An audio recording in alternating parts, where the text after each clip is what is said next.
بلوغ لباد شن بوس كهلي شنتا بوس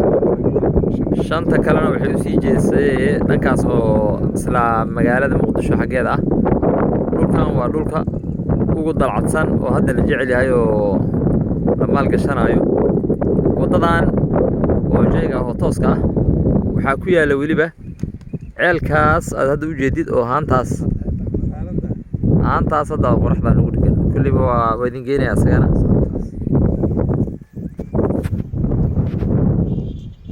qolada hay'adda ceelkeeda haantaas waa ayadana waa ilaa jeega tago wadadan laamiga ka soo leexanayso hadda dhulkaan ag marayo ilaa haantaas